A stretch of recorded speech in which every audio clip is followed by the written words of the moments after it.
అందరికీ నమస్కారం. Welcome to icon politics. నమస్కారం బాలకోట గారు. నమస్తే శ్రేణి గారు. స- సార్, నిన్న అనకాపల్లిలో ప్రచారం చేసుకుంటున్న కూటమి అభ్యర్థి, ఎంపీ అభ్యర్థి సీఎం రమేష్ గారు ఆయన మీద దాడి చేశారు. అంటే బీజేపీ అని అనుకుని దాడి చేశారా, లేకపోతే ఆయన టీడీపీ అనుకుని దాడి చేశారో అర్థం కావట్లేదు. ఆ, ఎలా చూడాలంటారు? పోలీస్ స్టేషన్ దగ్గర పోలీసుల హయాంలోనే దాడి చేయడం అంటే ఆ, అంటే ఇది ఇండైరెక్ట్ గా ఇంకా ఏం చేసినా సరే ఇబ్బంది లేదు అని చెప్పేసి పైనుంచి ఏదైనా హామీలు వచ్చినట్టేనా? ఎలక్షన్ కమిషన్ పట్టించుకోదు.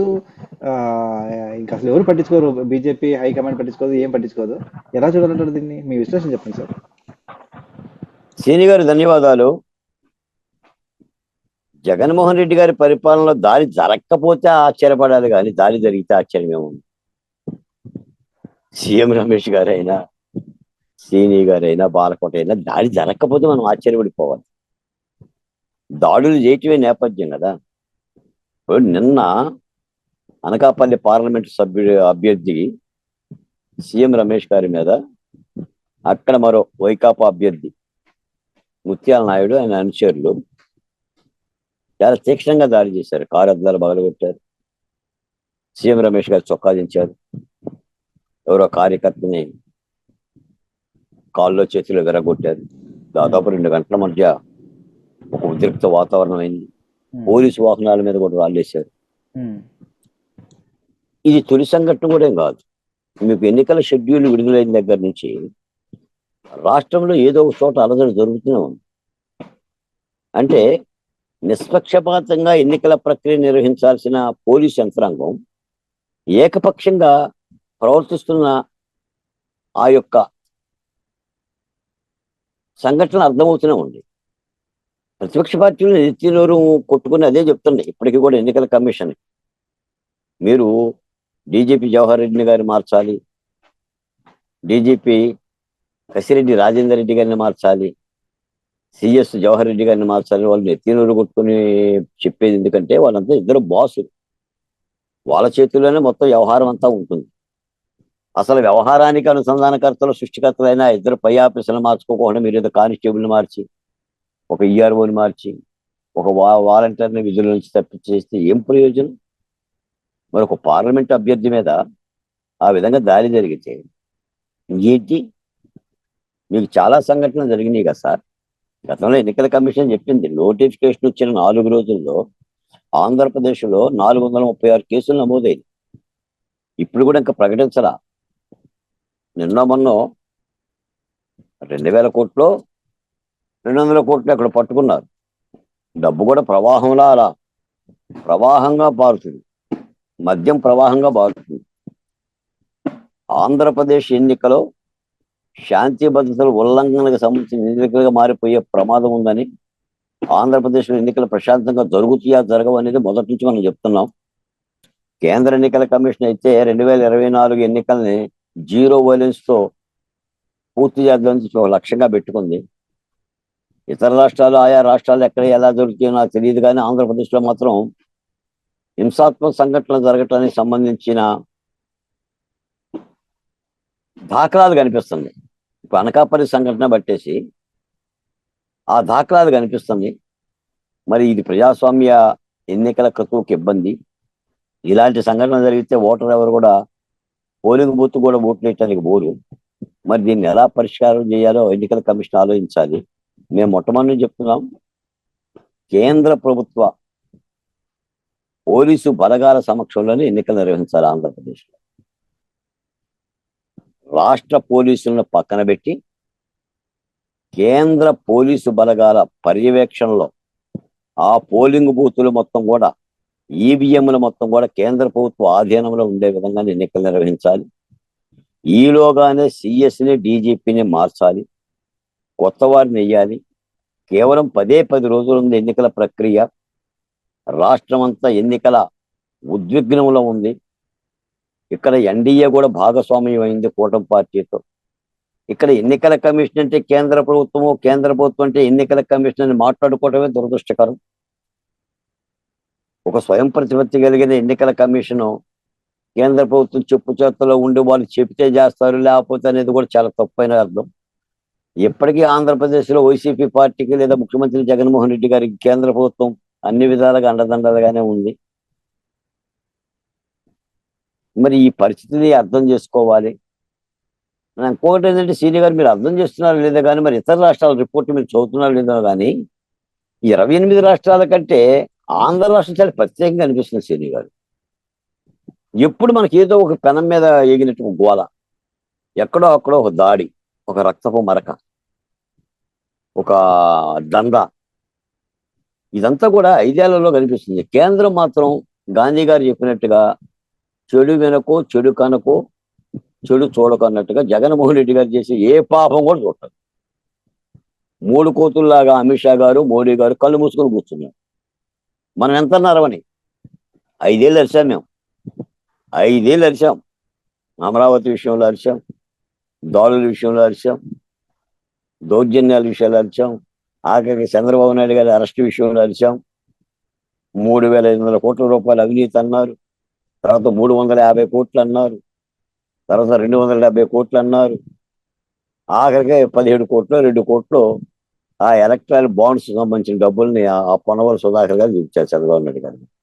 ఇప్పుడు కూడా ఆ 17A కేసు పరిష్కారం కాల, రిజర్వ్లో ఉంది తీర్పు. అంటే అది ఈ విధమైన ప్రక్రియ అది కొన్ని ఏళ్ళు ఉంటుంది సార్, రిజర్వర్ది కొన్ని సంవత్సరాలు ఉంటుందా? ఉంటుంది, అంతే గ్యారంటీ. అదే ఎన్నికల ముగిసేంత వరకు ఉంటుంది. వాళ్ళకి అవకాశం వచ్చినప్పుడు ఆ కత్తిని తెస్తారా సీనియర్ గారు? అంతే కదా సార్. అంటే ఇప్పుడు అంటే ఇది రాష్ట్రపతి చేయాలంటే ఇబ్బంది, కానీ కేసులు ఉంటాయి, కానీ భారతరత్న ఇవ్వడానికి కేసులు ఉండవు కదా సార్. అందుకని సీనియర్ గారు, ఇప్పుడు వ్యవస్థల మొత్తం కూడా ప్రభుత్వాలే నమిలేస్తుంటుంటే, నమిలి పూసేస్తుంటే ప్రజలకు ఏముంటుంది? ఇప్పుడు కేజ్రీవాల్ గారిని అరెస్ట్ చేశారు, ఇప్పటికే దాదాపు 2 నెలలు 3 నెలలు అయినట్టుంది. దేశంలో ఎక్కడ కూడా ఢిల్లీ ముఖ్యమంత్రి కేజ్రీవాల్ జైల్లో ఉన్న విషయాన్ని ఏ ప్రతిపక్ష పార్టీలు కూడా ఉచ్చరించడం లేదు. చూడండి, అందరూ ఎన్నికల గోదాంలో ఉన్నారు తప్ప కేజ్రీవాల్ జైల్లో ఉన్నాడు. అంతకుముందు ఢిల్లీ ఉప ముఖ్యమంత్రి దాదాపు 1 ఏడాది దాటిపోయింది ఆయన జైల్లో ఉండబట్టి. ఆయన జైల్లో ఉన్నాడు. తెలంగాణ ముఖ్యమంత్రి కేసీఆర్ గారి కుమార్తె కవిత జైల్లో ఉంది. అంటే నేను అనేది ఏంటంటే, తప్పు చేస్తే నేను శిక్షలు చేయొచ్చులే, కానీ ఏదో విచారణ పర్వాలు కూడా జైల్లోనే మగ్గిపోతున్నారు కదా, పెద్ద పెద్ద వాళ్ళకి ఇలాంటివి జరుగుతుంది. కాబట్టి ప్రభుత్వం, కేంద్ర ప్రభుత్వం కానీ రాష్ట్ర ప్రభుత్వం కానీ అధికారం రాగానే ఇక ఒక ఒక ఒక ఒక భూస్వామిలాగా లేదా ఒక నయానియంతలాగా పరిపాలన చేసుకుంటే మరి వ్యవస్థల మీద నమ్మకం పోతుంది. నాకు తెలిసి రేపటి ఎన్నికల ఆంధ్రప్రదేశ్ ఎన్నికలు చాలా ప్రశాంతంగా జరగాలి. ఇప్పటికే పోస్టల్ బ్యాలెట్ పూర్తయిపోయింది. రైతుకి వర్షం వస్తుందో లేదో ముందుగానే తెలుస్తుంది, ఎందుకంటే ఆకాశంలో వరద గుడి ఇస్తుంది. అలాగనే నిన్న జరిగిన ఈ పోస్టల్ బ్యాలెట్ లో మాకు ఒక వరద గుడి కనిపించింది నాలాంటికి. తప్పనిసరిగా ఎన్డీఏ కూటమి తెలుగుదేశం పార్టీ అధికారంలోకి వస్తుందని చెప్పి అర్థం అవుతుంది. ఆ సంకేతాలు కనిపించింది. రికార్డు స్థాయిలో 5 లక్షల దాకా పోలింగ్ అయినట్టుంది సార్. ఆ సంకేతాలు కనిపించింది. ఎందుకంటే నేను పోస్టల్ బ్యాలెట్ దగ్గర నేను చాలా మందితో మాట్లాడా. ఖచ్చితంగా జగన్మోహన్ రెడ్డి గారు ఓడిపోవడానికి కారణం జగన్మోహన్ రెడ్డి గారు. మన గతంలో చెప్పాం, శివుడు ప్రేమతో అయ్యో ఎంతో తపస్సు చేశాడు నా కోసం, దీక్ష చేశాడని చెప్పిన భస్మాసురుడికి వరం ఇస్తే వాడు విధ్వంసక వరం కోరాడు. నేను ఎవడు నెత్తిని చేయబెడితే వాడు భస్మీపట్నం కావాలి అని. దిక్కుమాలిన కోరిక అయినా సరే భక్తుడికి నేను వరం ఇచ్చాను కాబట్టి అని చెప్పి ఆయన వరం ఇస్తే, ఈ వరం నిజమా కాదో ముందు నీ నెత్తిని చేయబెట్టి చూస్తానని చెప్పి శివుని అమ్మటపడితే, ఆఖరికి శివుడే తన ప్రాణాలను రక్షించుకోవడం కోసం విష్ణుమూర్తిని సంప్రదించి విష్ణు మోహిని రూపంలో వచ్చి భస్మాసురుడిని మళ్ళీ మాయ చేసి భస్మాసురుడిని ఎత్తిన ఆయన చెయ్యి ఆయనే పెట్టుకునే విధంగా చేస్తే శివుడికి ముక్తి కలిగింది. అలాగనే జగన్మోహన్ రెడ్డి గారు ఆయన ఎత్తిన ఆయనే చేయి పెట్టుకుంటున్నాడు. ఇంకొక మాట ఈ సందర్భంగా ఒక మాట చెప్తా. నిన్న అమరావతికి 1600 రోజుల ఉద్యమ రోజు అందరూ ఎన్నికల గోదాంలో ఉంటే నేను అమరావతి మహిళలు కలిసి ఆ 1600 రోజుల ఆ సువర్ణ లిఖిత గడియని ఆ రాష్ట్ర ప్రజలకు తెలియజేస్తూ పాత్రికేయుల సమావేశం నిర్వహించాం. ఇప్పటికి కూడా సీనియర్ గారు అమరావతిలో శిబిరాలు కొనసాగుతూనే ఉంది. భూములు ఇచ్చిన మహిళలు మాత్రం వాళ్ళ ఇళ్లలో కొవ్వొత్తులు వెలిగించో, దీపాలు వెలిగించో, ముగ్గులు వేసో, లేదా వాళ్ళ నినాదాలు చేస్తూ జై అమరావతి అని దీక్షా శిబిరాలు చేస్తూనే ఉన్నారు. వాళ్ళ వంక చూసే నాదుడు లేడు. మీరు అడిగినా అడగకపోయిన ఈ సందర్భం ఒక మాట చెప్తా. రేపు 7వ తారీఖున 8వ తారీఖున విజయవాడకి ప్రధాని నరేంద్ర మోడీ గారు వస్తున్నారు. జగన్మోహన్ రెడ్డి గారు రాజధాని విషయాన్ని మర్చిపోయాడు. ఆయన తన మేనిఫెస్టోలో స్పష్టంగా చెప్పాడు, మళ్ళీ నేను అధికారంలోకి వస్తే విశాఖే రాజధాని, అమరావతి ఉండదు, అమరావతిని అంతం చేస్తాను, చంపేస్తానని చక్కగా చెప్పేశాడు ఆయన. వైఎస్ వివేకానంద రెడ్డిని ఏ గొడ్డలతో అయితే నరికాడో ఆ గొడ్డలతోనే అమరావతి బాలుని కూడా నరికేస్తానని చెప్పాడు. కాబట్టి తెలుగుదేశం పార్టీ అధినేత చంద్రబాబు నాయుడు గారు, జనసేన అధినేత పవన్ కళ్యాణ్ గారు, భారతీయ జనతా పార్టీ అధ్యక్షురాలు పురంధేశ్వర్ గారు, మీరు మోడీ గారి నోట ఒక మాట పలికించండి. ఆంధ్రప్రదేశ్ రాజధాని అమరావతి అనే మాట మీరు పలికించండి, లేకపోతే క్షంతవ్యం కాదు. ప్రజలు క్షమించరు. అది విభజన చట్టం ద్వారా వచ్చిన రాజధాని. అది ఆంధ్రప్రదేశ్ ప్రజలు కూర్చొని రాజధాని కట్టుకోవటంలా. మేము ఒక దాన్ని కోల్పోతే, హైదరాబాద్ను కోల్పోతే, ఆ హైదరాబాద్ స్థానంలో మీరు నూతన రాజధాని కట్టుకోండి ఆర్టికల్ 3 ద్వారా విభజన చట్టంలో పొందుపరిస్తే ఆ మేరకు రాజధాని కట్టుకున్నాం, రాజధాని నిర్మించుకున్నాం. ఆ రాజధాని నిర్మాణానికి ఒక ప్రభుత్వం భూములు అడిగితే రైతులు భూములు ఇచ్చారు, శాసనాలు చేశారు, చట్టాలు చేశారు, తీర్మానాలు చేశారు, సిఆర్డీ యాక్ట్ చేశారు, 19.4 చేశారు. ఇంత చట్టబద్ధమైన ప్రక్రియను కూడా ముఖ్యమంత్రి హేళన చేస్తుంటే ప్రధాని నరేంద్ర మోడీ గారు మాట్లాడకపోతే ఈ రాష్ట్రం పట్ల ఆయనకున్న అవగతం ఏంటో, ఆయన ఆలోచన ఏంటో ఇప్పటికీ చెప్తున్న సీని గారు. రేపు బెదవాడుస్తున్న సందర్భంగా, ఆయన ర్యాలీ సందర్భంగా ప్రధాని నోటి వెంట అమరావతి మాట రాకపోయినా, పోలవరం మాట రాకపోయినా, ప్రత్యేక హోదా ఇవ్వకపోయినా కూడా కనీసం ప్రత్యేక ప్యాకేజీ గురించి మాట్లాడకపోయినా, లేదా వెనుకబడ్డ ప్రాంతాల యొక్క అభివృద్ధి గురించి మాట్లాడకపోయినా, మళ్ళీ కూటమికి గూటమే. ప్రజలు ఆశిస్తున్నారు. ఎన్నికల వేరు, ఎన్నికల్లో ఓట్లు వేయటం వేరు. ఇవన్నీ మా హక్కులు, ఆంధ్రప్రదేశ్ హక్కులు.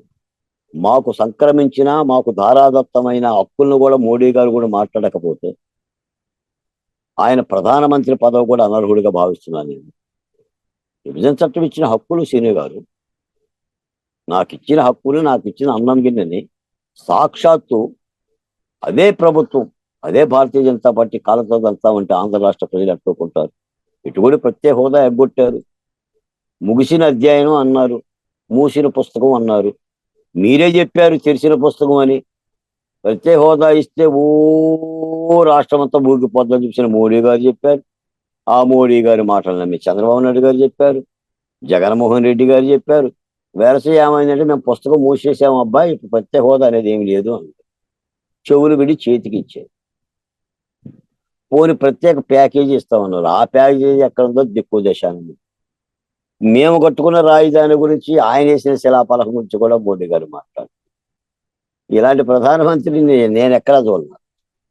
ఒక దేశ ప్రధాని దేశవ్యాప్తంగా ఉన్న పుణ్యనదుల్లో నీళ్లు తెచ్చి, దేశవ్యాప్తంగా స్వాతంత్ర సమరయోధులు పుట్టిన జన్మస్థానాల నుంచి మట్టి తెచ్చి, ఇవి పవిత్రమైనవి, మీ రాజధానికి నుదుటిని పెడుతున్నాను, ఇది కుంకుమరిలా బొట్టు పెడుతున్నాను చెప్పి మా చేతికి ఇచ్చిన తర్వాత అలాంటి రాజధాని శిథిలం చేస్తుంటే రాష్ట్ర ప్రభుత్వం పనిచేయదా? ఆర్టికల్ 3 అప్పుడు కేంద్ర ప్రభుత్వానికి చట్టాలు గుర్తుకురావా?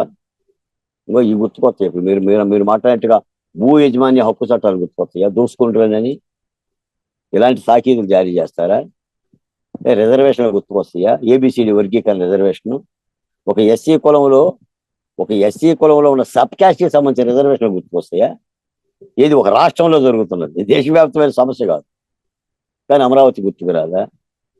విభజన చట్టం గుర్తుకు రాదా? ఇది ఇటువంటి దుర్మార్గాలు నాకు తెలిసి తప్పనిసరిగా మోడీ గారు పలకాలి అమరావతి మాట. అది ఆంధ్రప్రదేశ్ అక్షయ పాత్ర. ఆంధ్రప్రదేశ్ ఆర్థిక సంపద అక్షయ పాత్ర లేకుండా అన్నం కూడా దొరకదు. నాకు తెలిసి నేను చెప్తున్నాను సార్, నేను అమరావతి ఉద్యమకారుడు అని చెప్పని బాలకోటయ్య గారు అమరావతి గురించి అలాగనే మాట్లాడుతారు. బాలకోటయ్యకి అమరావతి అంటే అమ్మలాంటిదని మీరు అనుకోవచ్చు. అమరావతి లేకపోతే ఆంధ్రప్రదేశ్ లేనట్టే.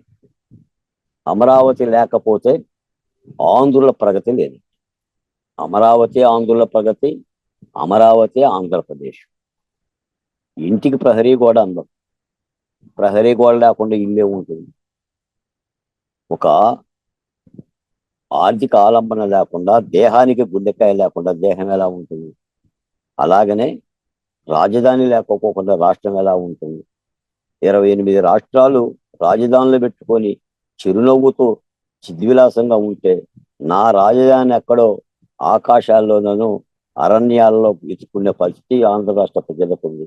ఆ ముఖ్యమంత్రి వినడు. 2019 మేనిఫెస్టోలో, వైకాపా మేనిఫెస్టోలో అమరావతి అమ్మ, అమరావతి అందరిదని పెట్టాడు. ఇప్పుడు 2024 మేనిఫెస్టోలో అమరావతిని నీ అమ్మ, విశాఖపట్నమే అమ్మ అని మాట్లాడింది.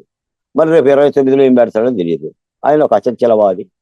రావణాసుడి దగ్గర సీతమ్మని సంకలం పెట్టుకొని ఎత్తుకుపోయినట్టుగా రాజధానిని ఎత్తుకొని తిరుగుతూ ఉంటుంటాడు. అదే ఆ ప్రభుత్వానికి అరిష్టం. తప్పనిసరిగా ప్రభుత్వం అయితే మారుతుంది. ఈ సందర్భంగా ప్రభుత్వం ఎన్నికలు వేరు. కేంద్రంలో ప్రధాని నరేంద్ర మోడీ గారు ఎన్ని ఎన్నికల ప్రచారం సందర్భంగా వచ్చినా కూడా అమరావతి మీద స్పష్టమైన ప్రకటన ఎప్పటికైనా చెయ్యాలి. అమరావతి రాజధాని చెప్పిందే రాలి. పోలవరం ఇతర సమస్యల మీద, విభజన చట్టానికి సంబంధించిన హక్కుల మీద కూడా మాట్లాడాలని విషయం కూడా ఈ సందర్భంగా మీ ద్వారా కూడా నరేంద్ర మోడీ గారిని, ప్రధానమంత్రి మోడీ గారిని కూడా కోరుతున్నాం. శ్రీని గారు, ధన్యవాదాలు సార్. ఆయన నిన్న ఈనాడులో ఇంటర్వ్యూ ఇస్తూ అమరావతి గురించి పెద్దగా మాట్లాడినట్లేదు, పోలవరం గురించి మాట్లాడినట్టుగా ఉంది. కానీ మరి 5 ఏళ్ళు ఆ విషయం గుర్తురాలేదు పోలవరం గురించి. అంతకుముందేమో ఏటీఎం అన్నారు, యూసీలు అన్నారు, కానీ ఇప్పుడేమో మరి నిర్మించి తీరుతా అన్నారు. చూద్దాం మరి, కనీసం అప్పుడైనా ఆ తర్వాత అమరావతి అనేది గుర్తొస్తుందో, లేదంటే మన అవసరం వస్తుందో చూడాలి మరి. ధన్యవాదాలు సార్. నమస్తే శ్రీని గారు.